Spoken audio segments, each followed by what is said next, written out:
Son ruidosas, caóticas, desorganizadas, nunca descansan del todo y sus días son un calco del día anterior. Sale el sol y comienza la procesión de millones de personas que se movilizan, que llegan desde distintos puntos y sus calles se saturan de autos, colectivos, teléfonos, agendas, portafolios. En pocos minutos, la tranquilidad que reina durante la noche deja lugar a la acción continua de un semáforo, de una bocina, de un tren que sale a horario, seguido de otro y otro. En Buenos Aires y en San Pablo, en Londres o en París, todos los días se ve la misma postal, se escuchan los mismos ruidos. En pocos kilómetros cuadrados vivimos cientos, miles, millones de personas y somos nosotros los responsables de las construcciones de edificios y de que se consuman millones de watts de energía. En las ciudades todo parece medirse en millones. Todas nuestras acciones, por pequeñas que sean, se suman y generan emisiones de gases de efecto invernadero. Si la vida en las ciudades afecta el clima, ¿qué se puede hacer para reducir los efectos del cambio climático?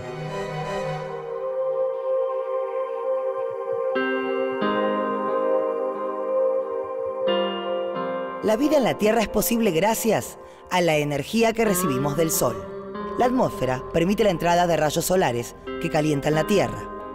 Esta, al calentarse, también emite calor, pero algunos gases en la atmósfera impiden que se escape todo el calor hacia el espacio y lo devuelven al planeta. Este fenómeno llamado efecto invernadero es lo que permite, entre otras cosas, nuestra existencia. Pero si la atmósfera retiene demasiado calor, la temperatura del planeta aumenta y produce una consecuencia tan peligrosa como indeseada: el cambio climático. Desde que descubrió el fuego e inventó la rueda, el hombre transformó continuamente su entorno en busca de su bienestar. En esta búsqueda logró grandes avances y descubrimientos, pero también alteró ciclos propios de la naturaleza. Las industrias, la producción a gran escala, el uso de máquinas pesadas y la quema continua de combustibles fósiles provocan un constante aumento en el volumen de los gases que quedan alojados en la atmósfera. Estos son los gases de efecto invernadero. El dióxido de carbono es uno de ellos y es el resultado de casi todas las actividades humanas, desde pequeñas acciones cotidianas, como dejar una luz encendida, hasta desastres ambientales, como los incendios forestales. Todos son parte de una cadena de contaminación global que puede poner en serio peligro el futuro de la vida en la Tierra. Las causas y las consecuencias del calentamiento global son muchas y están vinculadas entre sí. Cada una, a su manera, aporta alteraciones o sufre los efectos de las demás. Cada una debe ser pensada entonces como un punto de un delicado tejido global del que depende nada más y nada menos que nuestra existencia.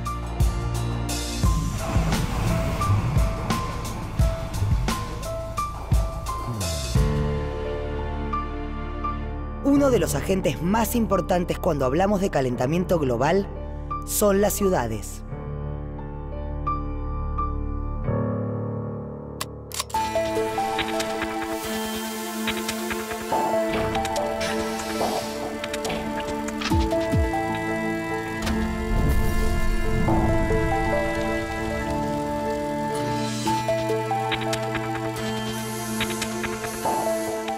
En el siglo XVIII comenzó una revolución que iba a cambiar al mundo. Se reemplazó el trabajo manual por la industria y la manufactura. Se mecanizó la actividad textil, se automatizaron tareas y se cambiaron las formas de trabajar el hierro. Este proceso se conoce como Revolución Industrial y marcó un antes y un después en la historia de la humanidad. Se expandió el comercio y nacieron los ferrocarriles. Todo se hizo más ágil, más rápido, más inmediato. La incorporación de máquinas pesadas provocó un enorme aumento en la capacidad de producción y cambió definitivamente el mapa de la población mundial. Millones de personas se trasladaron del campo a la ciudad y se expandieron las zonas urbanas. Este crecimiento no se detuvo. Desde hace más de 2 siglos, las ciudades se convirtieron en centros de desarrollo, permanentes generadoras de cambios globales. En la actualidad, más de la mitad de la población mundial vive en ellas, con sus beneficios y con sus consecuencias. Desde el punto de vista del cambio climático, las ciudades constituyen la principal fuente de emisión de gases de efecto invernadero. Esto tiene que ver con las acciones que se desarrollan en una ciudad, principalmente asociada al consumo de energía. Esta energía proviene principalmente de la quema de combustibles fósiles y, por lo tanto, a través de esta quema es que se liberan a la atmósfera enormes cantidades de gases de efecto invernadero. Si bien las ciudades ocupan solo el 1% de la superficie del planeta, las enormes cantidades de gases de efecto invernadero que se liberan por las acciones que se desarrollan son las principales productoras del fenómeno del calentamiento global. Si además tenemos en cuenta que gran parte de las ciudades en los últimos años han estado creciendo en forma desproporcionada, hace que algunas de estas ciudades se conviertan en lo que denominamos megaciudades y sean entonces las más importantes con respecto a las emisiones de estos gases. Se define megaciudad como aquel ambiente urbano en el que la población supera los 10 millones de habitantes. En América Latina existen 3 ciudades que cumplen con este requisito. Una de ellas es San Pablo, otra es el Distrito Federal de México y la última es el área metropolitana de la Ciudad de Buenos Aires.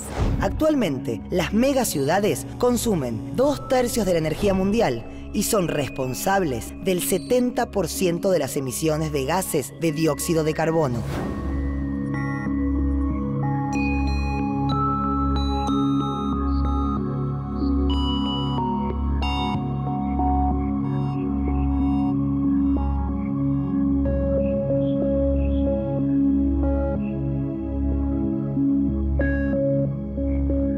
Tanto cemento, tantas emisiones.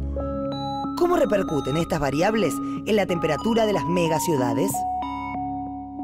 La geometría de los materiales que se utilizan en las ciudades, la escasez de espacios verdes, la existencia de contaminantes en suspensión en la atmósfera de las ciudades y las actividades humanas que liberan calor a la atmósfera son las responsables del exceso de calor que se registra en las ciudades en comparación con las zonas suburbanas o rurales próximas a la ciudad. Esto da origen a un fenómeno denominado isla urbana de calor. La isla urbana de calor es un fenómeno local, propio de las ciudades, sumado al cambio climático que se caracteriza por ser un fenómeno global, presenta como resultado una mayor cantidad de calor en la ciudad. Esto hace que usemos cada vez más aires acondicionados, más ventiladores, más sistemas de refrigeración. A su vez, estos aparatos generan más calor y se consume más energía, generando una mayor emisión de gases de efecto invernadero a la atmósfera. Entonces, compramos aires acondicionados más grandes, más ventiladores y generamos todavía más calor en un proceso que se retroalimenta constantemente. El fenómeno de isla de calor es un fenómeno predominantemente nocturno. Esto quiere decir que alcanza su máxima intensidad algunas horas después de la puesta del sol y durante la noche y tiene un mínimo durante las horas del día. Este fenómeno es nocturno porque es precisamente durante las horas de la noche en las cuales no se recibe energía del sol a cambio de las enormes cantidades de energía que se liberan a la atmósfera por parte de todos los materiales urbanos que fueron acumulando el calor durante las horas de insolación. En general, esta magnitud media es del orden de 2 grados centígrados, pero en términos instantáneos, la intensidad de la isla urbana de calor puede ser del orden de los 10 grados centígrados. No da tregua, hoy tuvimos en Capital Federal y alrededores una tarde realmente insoportable, casi llegamos a los 40 grados de sensación térmica. Y la capital argentina se ve afectada por un temporal de lluvia. En cuestión de 2 horas se registraron precipitaciones equivalentes a 1/3 del promedio mensual de lluvia. Vamos a tener con una máxima que puede estar llegando a los 35 grados. Se están vendiendo 100 equipos de aire acondicionado por minuto y en algunos lugares ya agotaron el stock. Las consecuencias climáticas que sufre una determinada área, por ejemplo, una ciudad, se conocen como impactos locales. Buenos Aires ya los está padeciendo. Durante las últimas décadas, en esta ciudad se han registrado veranos más largos y temperaturas récords. Las emisiones que generan la industria, el transporte y el consumo eléctrico se suman a las del resto del mundo y todas juntas provocan variaciones climáticas que se sufren a nivel global. En los últimos años, fenómenos climáticos extremos, como las tormentas, las olas de calor, las inundaciones y las sudestadas se volvieron más intensos, prolongados y frecuentes. Entre 1960 y 2010, la temperatura promedio anual en la ciudad aumentó 1 grado centígrado, mientras que en ese mismo lapso de tiempo, las precipitaciones aumentaron 250 milímetros. Estas pequeñas diferencias de apenas milímetros o centésimas pueden cambiar la dinámica de una ciudad toda.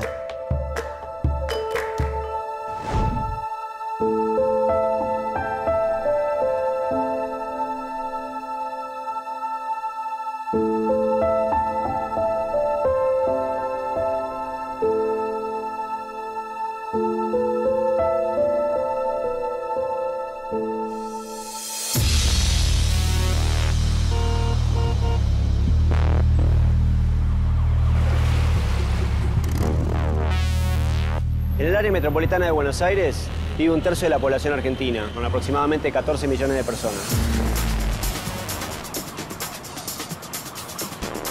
14 millones de personas que generan 22 millones de viajes diarios. Más o menos 8 millones de viajes por día se realizan en colectivos. 1,5 millones en el sistema ferroviario y un poquito más de 1 millón utilizan el subterráneo. Más o menos 2 millones de viajes son realizados de forma peatonal, como que tenemos gente a nuestro alrededor, o utilizando la bicicleta.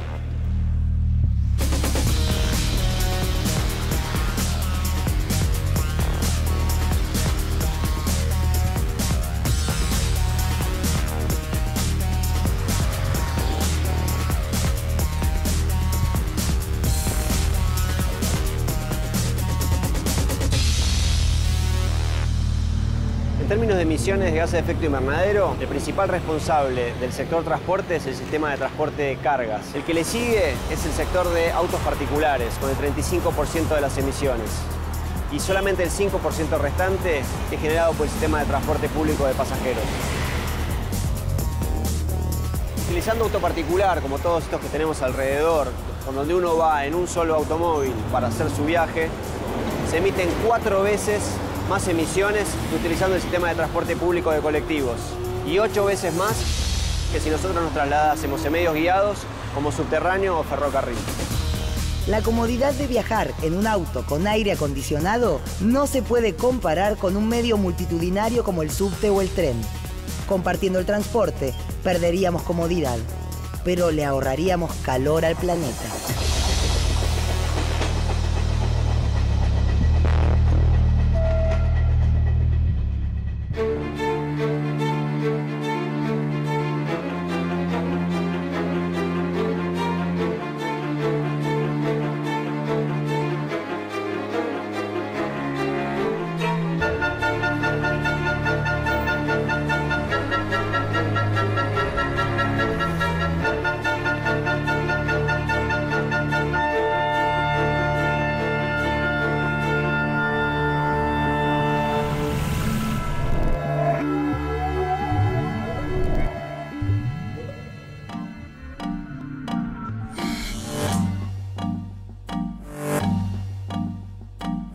La ciudad de Buenos Aires consume el 12% del total de la energía del país. En la ciudad de Buenos Aires hay 1.572.000 usuarios de electricidad que en el año 2009 demandaron 11.336.000 megawatt-hora en el año.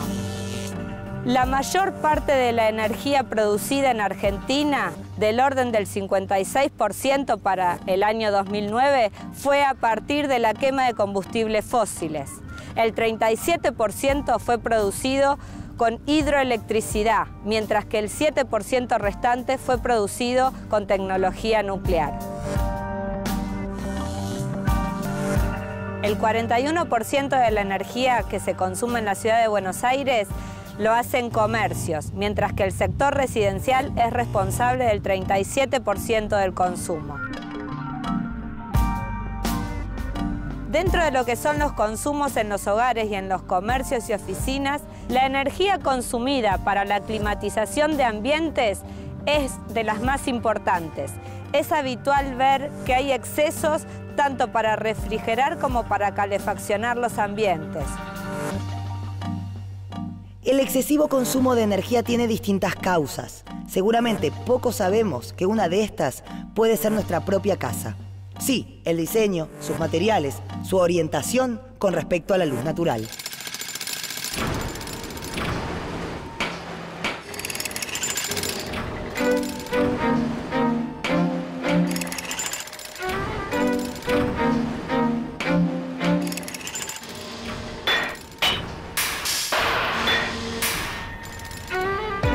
La ciudad de Buenos Aires tuvo un boom de crecimiento edilicio en los últimos 10-15 años. Las metodologías constructivas y los materiales utilizados en los últimos 60 años no han variado mucho, en parte debido a que no se ha internalizado lo suficiente el problema de la eficiencia energética y la lucha contra el cambio climático.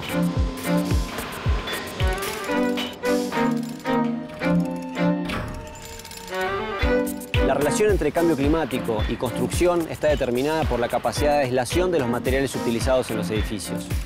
Esto significa que si nosotros tenemos menor capacidad de aislación en los materiales, vamos a requerir mayor uso de energía para aclimatar las habitaciones de ese edificio, generando un uso ineficiente de la energía.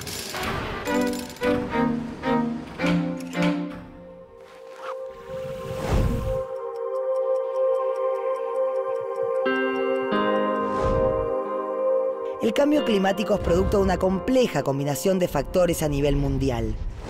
Si bien existen impactos que no son posibles de remediar, todavía hay tiempo de atenuar ciertos efectos a través de la aplicación de legislaciones internacionales, políticas estatales e incluso acciones individuales. En otros casos, se trata de saber adaptarse a una nueva realidad.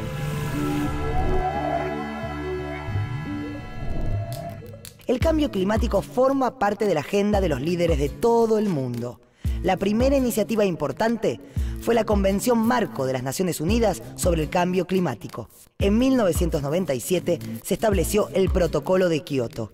En esa ciudad japonesa se acordó que las emisiones de gases de efecto invernadero deberían bajar al menos un 5% para el año 2012. Estados Unidos, uno de los países con mayor cantidad de emisiones de gases de efecto invernadero, no ratificó el protocolo. Fue a partir de Kioto cuando comenzaron a tomar mayor protagonismo las ONG.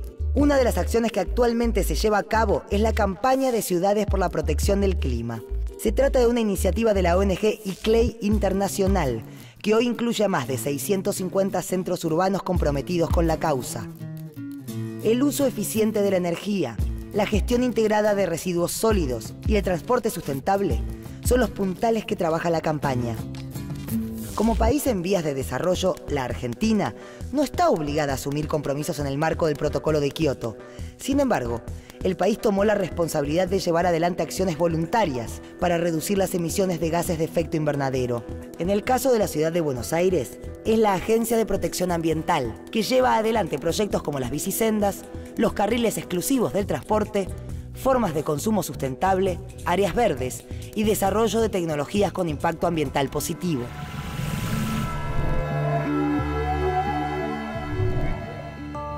Existen actividades concretas, políticas nacionales, internacionales y acciones individuales que puedan realizarse para disminuir las emisiones de gases de efecto invernadero que aceleran el cambio climático. Estas acciones se definen como mitigación. Una de las medidas de mitigación frente al cambio climático que se puede tomar en una ciudad está vinculado con un diseño apropiado del transporte público. Cuanto más eficiente sería que, por ejemplo, 40 personas se desplacen en forma conjunta en un único transporte, por ejemplo un colectivo, en comparación con si cada una de estas personas se desplazara en forma individual en un automóvil. Cuando hablamos de mitigación en ámbitos urbanos, el sector transporte, y en especial el transporte público, es uno de los elementos centrales. Para promocionar este uso del transporte público y desalentar el uso del vehículo privado, se necesita mejorar el sistema existente con medidas de seguridad, como por ejemplo carriles exclusivos dentro de las avenidas. Y por el otro lado, alentar el uso de transporte sin motor, como las bicicletas y el caminar la ciudad. Las medidas de mitigación con respecto a la construcción en una ciudad está vinculado a dos aspectos fundamentales. Uno está asociado a los materiales que se utilizan para las construcciones y otro con el diseño con el que se realizan estas construcciones. Otro aspecto que es importante con respecto a las edificaciones está vinculado con la orientación con la que se construyen las viviendas, de forma de favorecer el ingreso de luz natural, principalmente durante los meses de invierno, y que además haya una orientación que favorezca que sean más frescas las viviendas durante el verano. Esto se hace a través de la utilización de arbolado urbano, que favorezca la introducción de sombra en las viviendas durante los meses de verano y que permita que ingrese el sol durante el invierno. También otra de las medidas de aislación de las viviendas está vinculado con el uso de vidrios, dobles vidrios, que permiten una aislación térmica importante con respecto al exterior y reducen de esta forma los requerimientos de refrigeración o de calefacción según la época del año.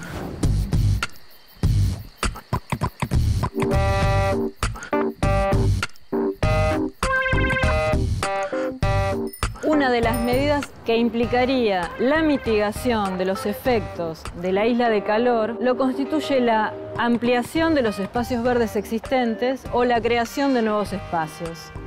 En la ciudad contamos con 6 metros cuadrados de superficies verdes por habitante, cuando la Organización Mundial de la Salud nos recomienda disponer de entre 10 y 15 metros cuadrados por habitante. Aquellos que viven, por ejemplo, en un edificio dirán que es imposible rodearse de árboles. Pero siempre existe un mínimo espacio para mitigar emisiones. Las coberturas verdes absorben calor y dióxido de carbono y liberan oxígeno a la atmósfera. Una cobertura verde es un sistema que permite el crecimiento de vegetación en la parte superior de edificios, ya sean techos o terrazas. La vegetación que crece da sombra a las superficies, remueve el calor por evapotranspiración. De esta manera reduce la temperatura ambiente. Estos espacios tienen un impacto positivo porque además de enfriar el aire y el suelo de la cubierta, mejoran el aislamiento térmico de los edificios. En definitiva, pueden ayudar a mejorar la calidad de vida.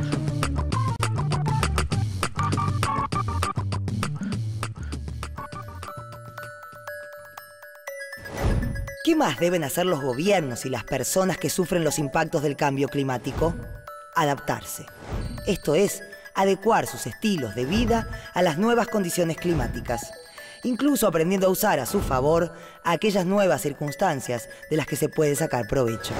Las medidas de adaptación frente al cambio climático en una ciudad están asociadas a cómo informar, por ejemplo, a la población cómo hacer frente a los posibles impactos que produce el cambio climático en el ambiente en el que desarrolla sus actividades cotidianas y su vida. Estas acciones están vinculadas, por ejemplo, con sistemas apropiados de alerta frente a la ocurrencia de eventos extremos de temperatura, esto es, olas de frío, olas de calor, ante la ocurrencia de tormentas intensas que puedan dar lugar a inundaciones y anegamientos dentro de la ciudad, y finalmente en aquellas ciudades que están ubicadas en zonas costeras, alertas con respecto a la posibilidad de desbordes de ríos que puedan inundar toda la franja ribereña de la ciudad, o también por ascenso del nivel del mar.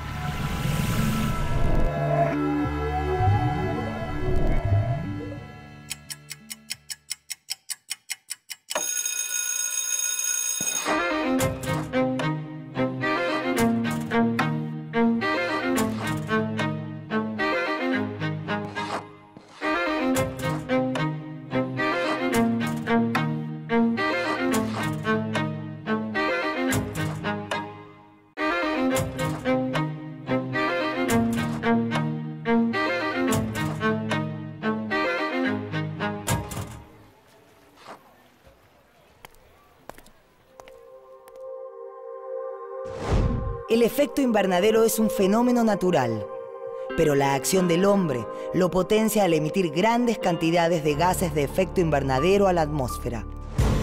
Esto produce un calentamiento de la Tierra y un cambio en el clima a nivel mundial. No existen soluciones mágicas ni inmediatas. Las políticas impulsadas por los gobiernos solo pueden tener éxito en la medida que tomemos conciencia, que nos comprometamos. Las acciones individuales son fundamentales para atenuar el calentamiento global y el cambio climático. El cambio individual es un cambio colectivo.